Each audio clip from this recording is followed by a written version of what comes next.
The drop we've experienced in the stock market and the question marks that come along with the economy have really gotten a lot of us questioning some of the financial decisions that we were putting in place, whether they were short, medium, or long term. Do we proceed with these plans, or am I forced to work another year just because of the stock market drop? Hey there, welcome back to my channel.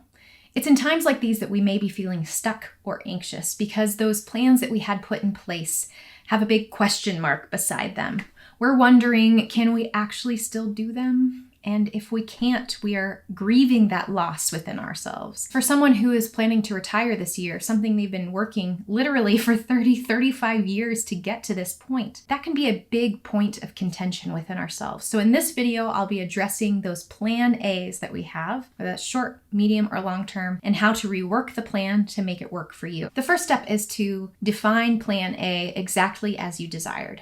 Such as, I will retire on October 31st, 2020. My first Social Security paycheck will come on November. I will buy a new car in September to replace my company car, and I will go on my exhale vacation over Christmas, and I will not touch my savings. Defining your plan A exactly as is helps you put into words some things that you may not have in the past. Step number 2 is to define the reasons behind the desires. So you wanted to retire October 31st, 2020, and the reason was because you've been stressed out for 5 years, and this was the closest point you could work yourself toward, and if you could just get to that finish line, then you'll make it. Or, I stated $5,000 a month because that's my net that comes into my checking account every month anyway, and so I want to match that so it feels the same. Or, I plan to purchase a vehicle and pay for it outright with cash because that's what my parents always did, because debt was a bad thing to have. Again, tapping into that subconscious, there are reasons behind the choices that we make, but we might not think of them. But if we can do that, we can fine-tune plan A. Step number 3 is to find alternatives for the things that we've listed out. What if instead of a full stop retirement, we allowed ourselves to do a stepped down retirement where we take on a part-time job for a period of time? That might mean taking a less significant job at the office, but maybe it's one with a lot less stress. Or what if your job is completely different than what it is today?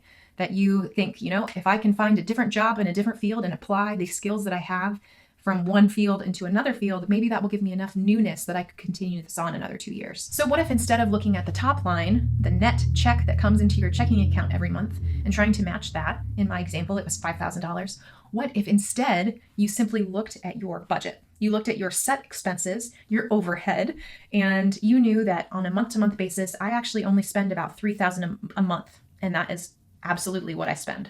Then you have a $2,000 wiggle room, or maybe you change your hobby from something that's like golf into something like biking that doesn't take as much money out of pocket. What if instead of buying that vehicle outright, because your parents always did it that way and that's always the way that you've done it, what if you financed it for a temporary amount of time until the market recovers so that you don't have to take a large chunk out of your portfolio just to pay for that car? So in times like this, we find that we can afford most things. We just can't afford everything at once.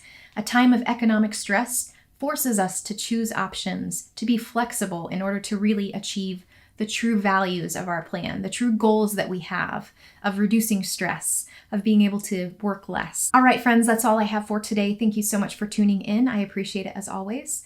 Are you on the cusp of making a financial transition and just need someone to talk it through with? If you are, I'd love to have a conversation with you. You're welcome to go to my website, www.pleasantwealth.com, to start that conversation. The awesome thing about financial planning is that I can weigh different scenarios for you to help you make the best decision. Before we conclude, remember that we humans are nimble. We are resilient, and this recession ain't got nothing on us. We will survive and we will thrive. And so until next time, you take care.